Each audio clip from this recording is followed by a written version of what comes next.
মাথার সাথে এটা সেট করে নিতে হবে যে আমাদের পুরো জীবনটাই পরীক্ষা। পুরো জীবনটাই কি? The life is a test. পুরো জীবনটাই পরীক্ষা। এই জীবনে বিপদ আসবে, আপদ আসবে, পরীক্ষা আসবে, সবার জীবনে এটা থাকে। এক একজনের পরীক্ষা এক এক রকম। আমার পরীক্ষা এক রকম, মাসুদ ভাইয়ের পরীক্ষা এক রকম, চৌধুরী সাহেবের পরীক্ষা এক রকম, আপনার পরীক্ষা এক রকম, ওনার পরীক্ষা আবার আরেক রকম।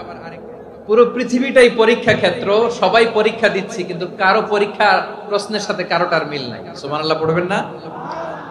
পুরোটাই পরীক্ষা ক্ষেত্র, সবাই পরীক্ষার্থী, কিন্তু প্রশ্নপত্র একটার সাথে আরেকটা মিলে না। One doesn't match the other. একজনেরটার সাথে আরেকজনেরটা মিলে না। কাউকে আল্লাহ তাআলা ধনী বানিয়ে পরীক্ষা করেন। কি বানিয়ে? কথা কি বুঝতেছেন নাকি কষ্ট হচ্ছে? কষ্ট হচ্ছে আপনাদের? কাউকে আল্লাহ ধনী বানিয়ে পরীক্ষা করেন, আবার কাউকে আল্লাহ তাআলা গরিব বানিয়ে পরীক্ষা করেন, কাউকে আল্লাহ অসুস্থ বানিয়ে পরীক্ষা করেন। কেউ দেখবেন যে দুরারোগ্য ব্যাধিতে আক্রান্ত, ডাক্তার বলেছে আর সময় নাই, দুরারোগ্য ব্যাধি, ক্যান্সার, যার নেই কোনো অ্যান্সার, তার জন্য পরীক্ষা হচ্ছে এই রোগ। আরেক লোক দেখবেন তার আবার রোগ বালাই নাই, মাশাআল্লাহ, তাকে আল্লাহ তাআলা আর্থিক দৈন্যতা, দারিদ্রতা দিয়ে পরীক্ষা করছেন। এরকম আছে না নাই? টাকা পয়সা নাই, দিন আনে দিন খায়, যা আছে তাতে চলে না, এটা তার জন্য পরীক্ষা। আবার আরেক শ্রেণীর লোক দেখবেন তাকে আল্লাহ অসুস্থতাও দেয় নাই, দারিদ্রতাও দেয় নাই, তার দাম্পত্য জীবনের সমস্যা আছে না নাই? স্ত্রী কথা শোনে না, অথবা ছেলে মেয়ে কথা শোনে না। তাহলে পরীক্ষা সবার জীবনে আছে, এক একজনের পরীক্ষাটা এক এক রকম। আল্লাহ তাআলা দেখতে চায় যে এই পরীক্ষার সময় আমরা কিরকম রেসপন্স করি, how to deal with the test, কিভাবে এই বিপদ আপদ পরীক্ষাগুলোকে আমরা হ্যান্ডেল করব, ডিল করব। এটা হচ্ছে আজকের আলোচনার বিষয়।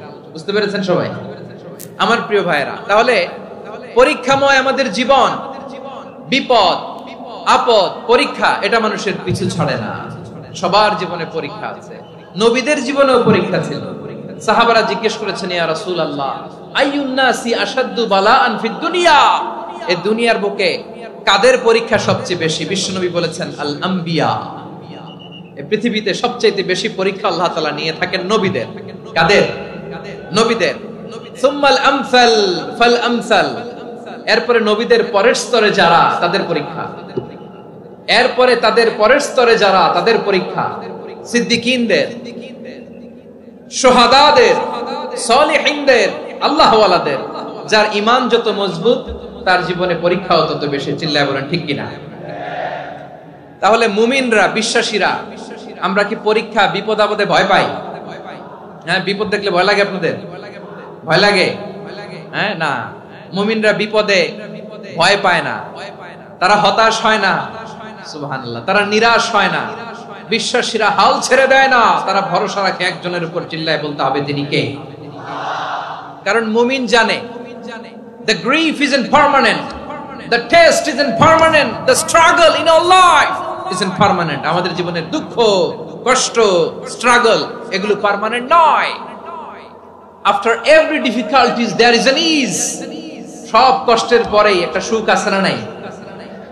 রব্বুল আলামিন বলেন, ফা ইন্না মাআল উসরি ইউসরা, ইন্না মাআল উসরি ইউসরা, ভয় পেও না, চিন্তা করো না, কষ্টের সাথেই আমি রেখে দিয়েছি স্বস্তি। সুবহানাল্লাহ বলেন। মুমিন জীবনে বিপদ যত বেশি, কষ্ট যত বেশি, তার সামনে সফলতা তার চেয়েও বেশি। ঠিক কিনা বলেন? কারণ বিশ্বাসীরা জানে রাত্রি যত গভীর হয়, সুবহে সাদিকের সময় তত আগাতে থাকে। গর্ভবতী নারীর পেটের ব্যথা যত বাড়তে থাকে, ঘরে নতুন মেহমান আগমনের সময় ঘনাতে থাকে। মুমিনদের উপর বিপদ, অত্যাচার, আপদ, পরীক্ষা যত বাড়তে থাকে, কালেমার পতাকা উড্ডয়নের সময় কাছে আসতে থাকে।